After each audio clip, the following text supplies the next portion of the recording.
When you're trying to start a family, hitting a roadblock can be really tough. And one of the most common ones is something called Tubal factor infertility. Now, that sounds super technical, I know, but the idea is actually pretty simple. A critical pathway is blocked. So today, we're going to break down what that really means, how doctors figure it out, and what the actual choices are for moving forward, all based on the latest clinical evidence. First things first, if this is something you're going through, you are so far from alone. The research we're diving into today shows that about 1 in 6 couples face infertility. It's a journey so many people are on. And just understanding the map, knowing the steps involved, is honestly the most powerful first move you can make. So, it all comes down to this one simple but really critical question. Just picture the fallopian tubes as these essential pathways. I mean, they have a really important job to do. But if they're blocked or damaged, that whole journey for the egg and sperm gets cut short. So the big questions are, how do you even know if a pathway is blocked? And more importantly, what on earth can you do about it? And that leads us right to step 1, investigation. Once a doctor has a hunch that there might be a tubal issue, the goal is to get a really clear picture of what's going on in there. This isn't about guessing.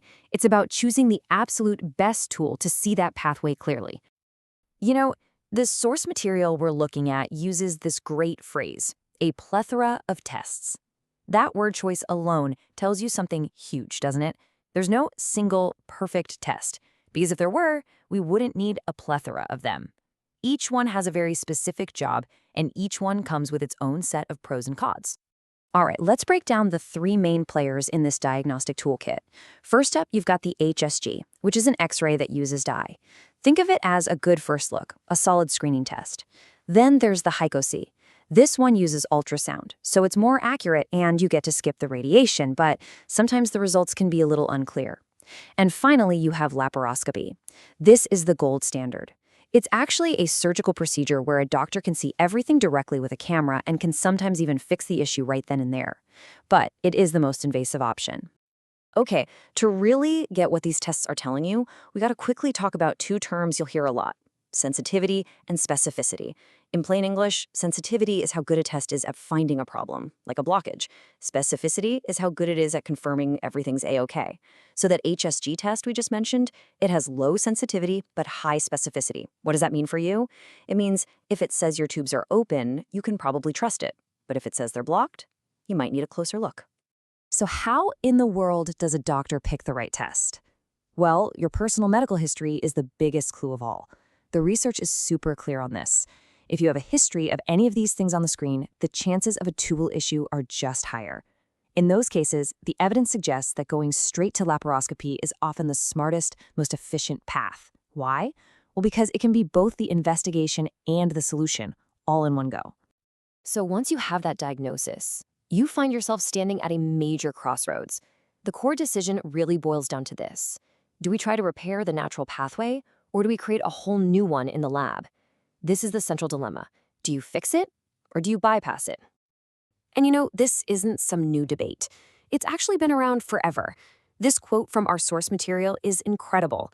It shows that right from the very beginning, IVF was created to be the bypass option, specifically for when surgery, the fix option, just wasn't the right answer.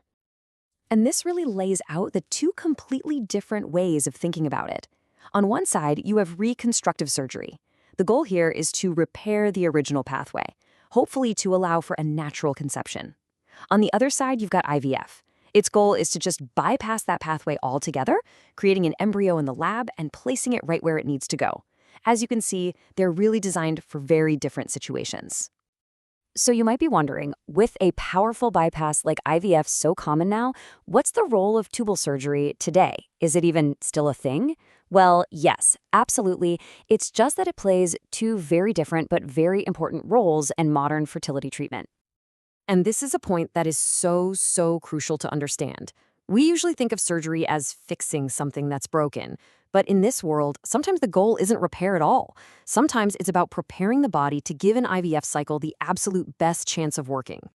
Here's the perfect example. Let's say a test finds a hydrocele. That's a fallopian tube that's blocked and filled with fluid. Well, research shows that fluid is actually toxic to embryos. It can cut IVF success rates literally in half. So the solution is often a surgery to remove that damaged tube. It sounds crazy, right? removing a part of the reproductive system to improve fertility, but it's a standard and effective way to create a much healthier, more welcoming environment for an embryo. Okay, but what about that other kind of surgery, the kind that actually tries to repair the tube? Well, its success really truly depends on what's being fixed. This data from the source tells the whole story. If you're just fixing some scar tissue or adhesions, the pregnancy rate can be around 50%. But look what happens if you're trying to fix a completely blocked tube end. That rate drops all the way down to about 30%. The takeaway is crystal clear: where the damage is and how bad it is. That's everything. All right, so all of this brings us to the most important part of this entire journey. How do you actually make a decision? And the source material is emphatic about this. There's no single flowchart that works for every single person. The path forward has to be, and really should be, completely personalized. So, where does that personalized decision-making process begin? Well, it often starts with this simple question, because, as we saw a little bit earlier, if the answer is yes, it already points you in a certain direction.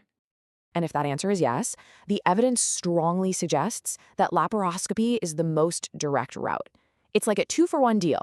It gives you the clearest diagnosis, and if you're lucky, it can become the treatment right then and there. Okay, now let's change the scenario.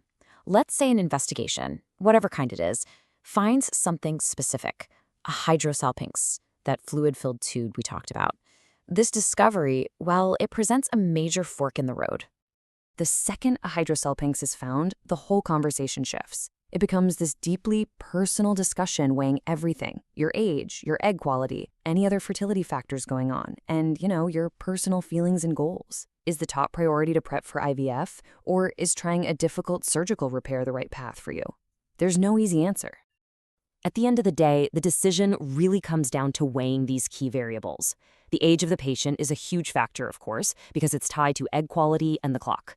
The severity of the damage is absolutely critical. Is a repair even likely to work? And finally, you have to consider the whole picture. If there are other fertility issues at play, sometimes going straight to a comprehensive solution like IVF just makes the most sense. So here's the most crucial point of all. There is no universal best answer. There's only the best answer for you. This is not a decision you make by reading a textbook. It's a collaborative choice you make with your medical team, using every piece of your unique story to figure out the best path forward. And that leaves us with one final, big picture thought to chew on.